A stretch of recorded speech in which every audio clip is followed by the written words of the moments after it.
Alright, kiddos, time to do my top 10 favourite films of all time. No. Wait, I did that one. Of 2018.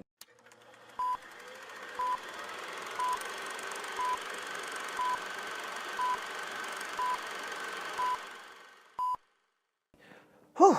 Do you know how, the one thing you never hear a YouTuber talk about is enthusiasm?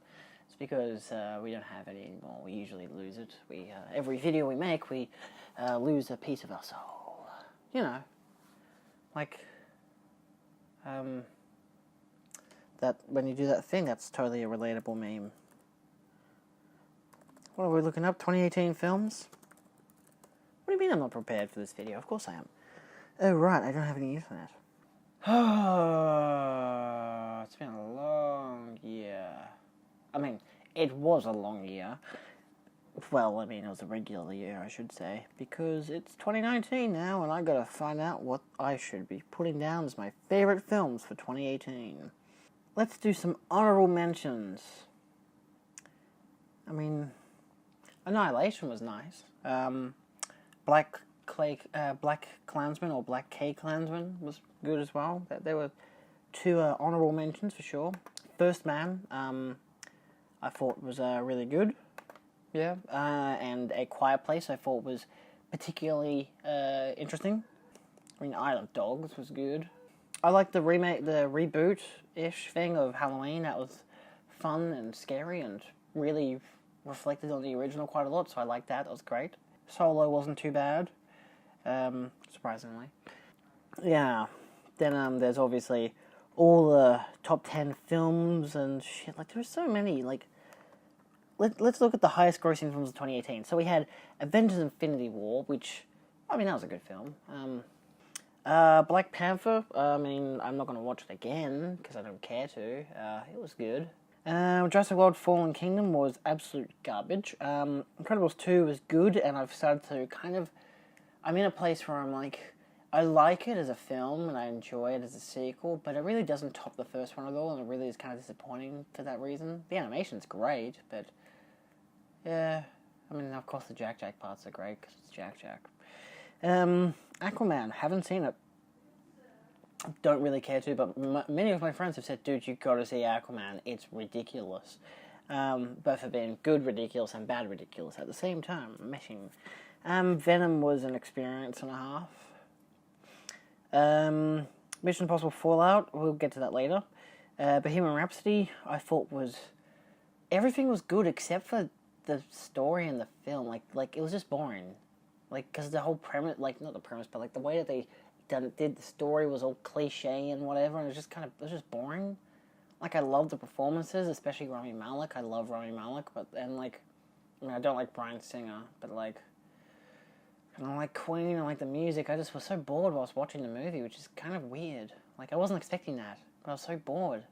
And my best friend who I saw it with, and this is her second time watching it, she really liked it both times, and like, after it, we just had like a good 10-minute talk about just why it was boring. Like, she obviously didn't find it boring, she thought it was fun and whatever, and the sad parts were sad, and I'm like, look, they could have done it so much better. Like, they should have titled it, instead of titling it, like, if they're going to title it Bohemian Rhapsody, you should at least not have Bohemian Rhapsody just be part, like, a 10-minute thing in the middle of the film, and then actually wrap it up with Live Aid. They should have wrapped it up with his death, and then, like, whatever, they re-released Bohemian Rhapsody after his death, and it went to, like, number 1 or whatever on the charts. That would have been nice, because it would have been like, yeah, we still love Freddie, even though he's passed on, you know?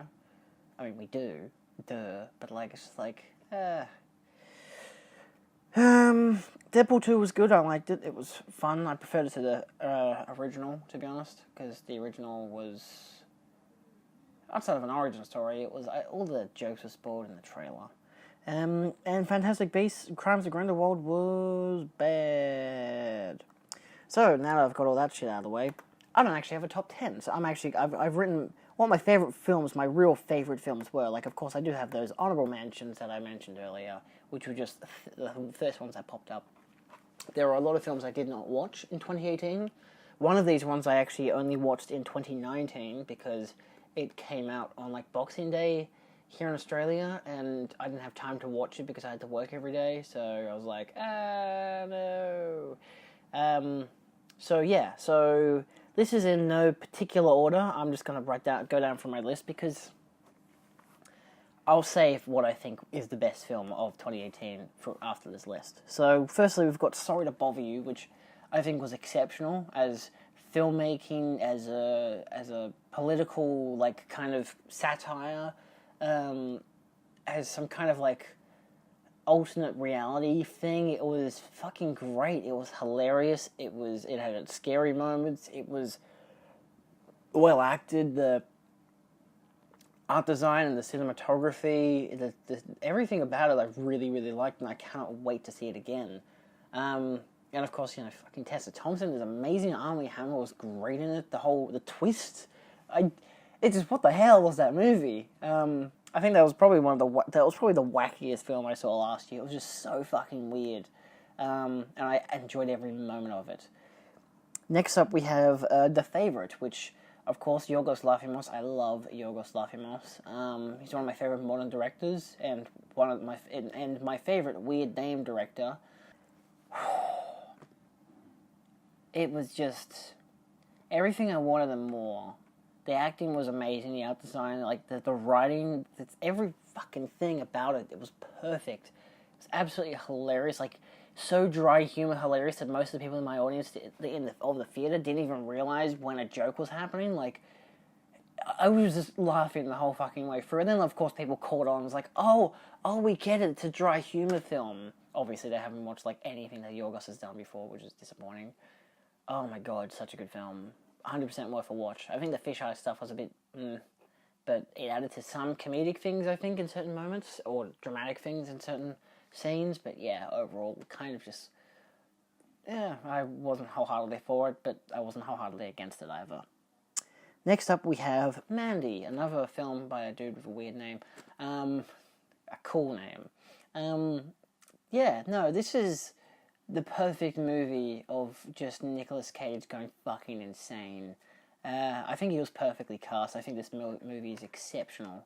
It is just batshit insane. It is David Lynch on fucking LSD with a lot of blood and gore, and chainsaw fights and everything. Next up we have Hereditary. I think it's my favorite horror film of the year. Not my favorite film, my favorite horror film. I don't know which was my favorite comedy, because The Favourite is really good at dry comedy, whereas Sorry to Bother You is great at satire. So two different spectrums of comedy. But Hereditary is straight up horror, and after a very particular scene where a particular character dies, me, like everyone else, wanted to leave the theater because it was just such anxiety in my stomach and stuff. Whatever, I felt like I wanted to die right then. Like, it was just gut-wrenching. That's the word I'm looking for. Gut-wrenching. But it's a beautifully shot film, beautifully directed.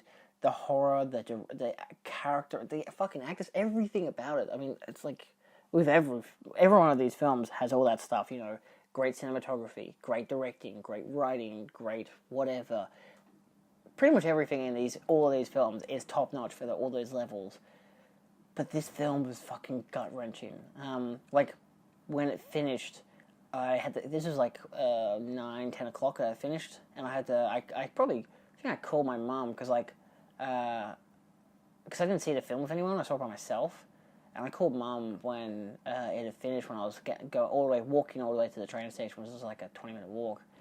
And I was just talking about the whole film with her, and because it's one of those things, it's like, I really want my parents to watch and whatever, but I'm like, I don't want her to watch this film. Like, it's too horrifying to something that she relates too closely to in terms of parenthood.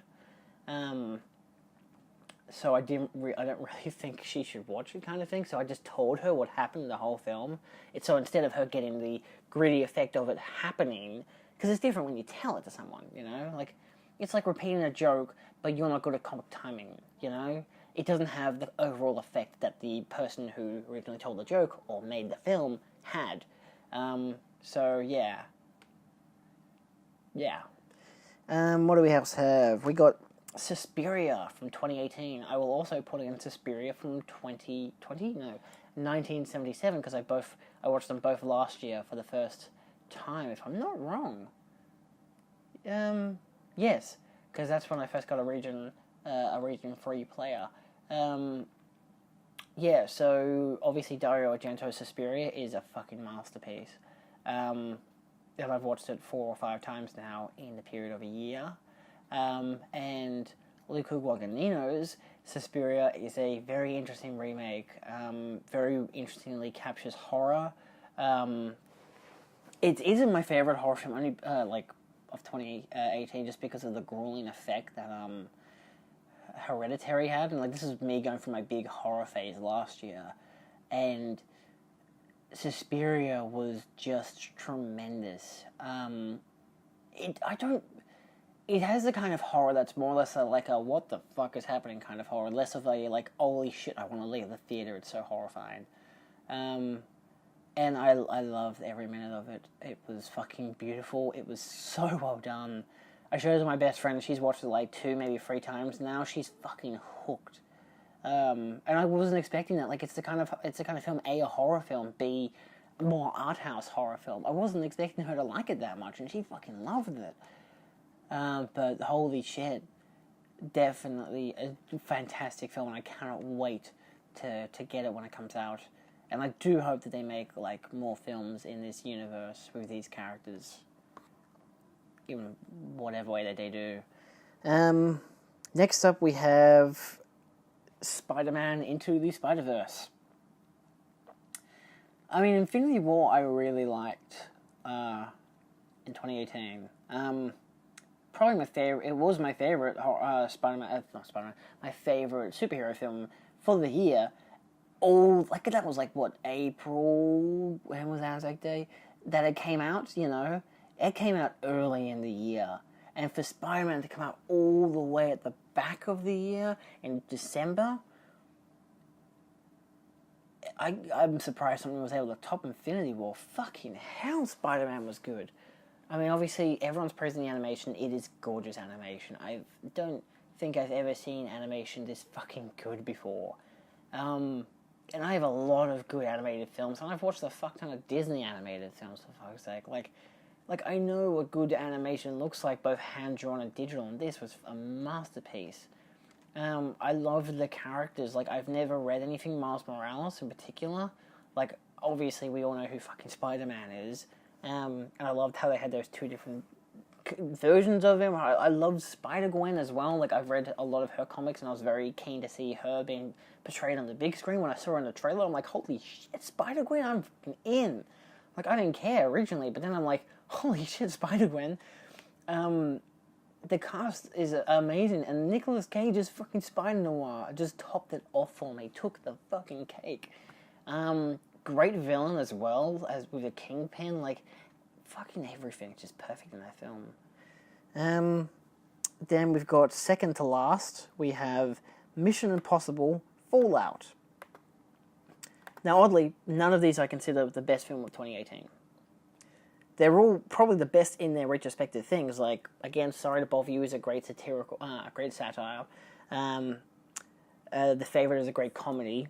It's probably the best comedy of the year. Mandy, I don't even know what the fuck to label it underneath. Psychedelic what the fuck. It's the best of the psychedelic what the fucks, that's for sure. Hereditary, I think, is the best horror film. Suspiria, second best horror film. Spider-Man, best superhero film, best animated film. Mission Impossible Fallout, the best action film of the year. And I still think Rogue Nation is better. It's just because it's more memorable, and I would every fucking time I see Rogue Nation, I'm just in it from the first minute. Ghost Protocol used to be my favorite, but then I'm like, what the fuck happened at the start of that movie? But then I look at Rogue Nation, I'm like, well, they start with the plane scene, and then they go, there's the opera, and then there's this, and then there's that. It just keeps on trailing on all the way to the end, and you're like, yeah, no, that was even better. And Fallout is impeccable on its action. Its story is amazing. The villain's good.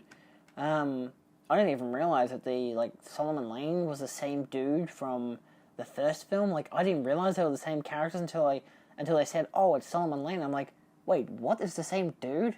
But because longer hair and a beard, and he looks, and no glasses, and in Fallout, the actor actually looks like he did in Prometheus, and I'm like, it's the guy from Prometheus the whole time. Like, I never realized. Yeah, but no, Fallout was fantastic. And on 4K, it is incredible, especially the IMAX scenes. Amazing. So I definitely call that my second favorite Mission Impossible film. And then we have, lucky last, my favorite film of the year, which it's gorgeous in every aspect, from cinematography to story. The acting it's all perfect. It's also mildly horrifying, the whole entire film, like, both from its overall beauty, but also, like, the moments that happen in the film are so horrifying for the gravitas of it all, with the character dynamics and just everything that's going on. You just notice these small things and you realize, oh my god, so much stuff is happening, and so much of it parallels with the main two characters of your main character, which I don't remember her name. Oh, I gotta look it up, actually, because it just seems unfair of me to not look it up. Cleo and Sophia. Just how parallel their stories are. Now, of course, I'm talking about Alfonso Cuarón's Roma. And I was told, go see it in the theatre. And I'm like, okay, Edgar Wright, fine, I'll watch it in a theatre. I didn't know it was on Netflix. And I looked it up. I was like, okay, where can I see Roma? And conveniently, it was the last day I was going to uni for the year, like, as in, like, going to the campus to upload stuff. And it was playing at the Lido, which is, like, an independent cinema. And, like, right then and there, I was like, oh, this is on at, like, I think it was on at, like, 6 o'clock. Went for, like, a while. How long did the film go for? 2 hours and 15 minutes. Yeah, and I was just like, alright, I'll go see it. And from the very first scene, I was sold. Like, outside of just the Dolby Atmos audio, which is easily the best audio track I've ever heard in my life. This is the main reason why people think go see it in a theater. Not because of the visuals or the big screen stuff, but, like, to hear it. To hear the Dolby Atmos audio going all around you and everything. And it is just a phenomenal film, and I will gladly add it with all the rest of these films that I've mentioned today into here, which actually I've already got Mandy and Mission Impossible, and Hereditary. But yeah, no, I 100% recommend all these films. Like, I've seen a lot of beautiful films, and Roma and fucking all of these ones are exceptional in their own ways. So yeah, thanks for watching. Feel free to like, share, subscribe for more. I thought it was a bit dodgy of me to be like, oh, let's do a favourite films of 2018 video. Like, it's the most fucking cliche thing you could do at the end of the year.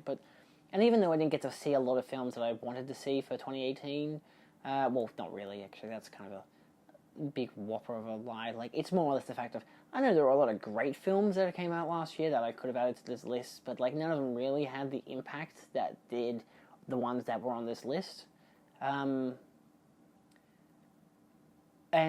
the only one I hate that I haven't watched yet is First Reformed. It's the only one I haven't watched yet. So that could be like an honorable mention of, I've heard it's really fucking good. Maybe you should check that out too if you get the chance, but, like, it's very limited screening in Australia, so it's, like, really hard to see. And, you know, when you have train lines that are down, and you have work every day, and you're like, hey, fuck, I don't have time for this. You can't really make time for it, especially when they're screening at 11 o'clock at night. It's like, well, there goes my day. Yeah. So I 100% recommend all these films. I hope you enjoyed that little take I did on the box office stuff. I thought that was fun. I was like, hey, look, top 10 grossing movies of 2018. And, like, 3 of them were shite. So shite. I don't think there was an original film in that list at all. I think they're all, like, sequels and stuff, yeah. Oh, what does that say about the economy of movies? Anyway, thanks for watching. See you around. Cool. cool, really cool. And they cool, really cool.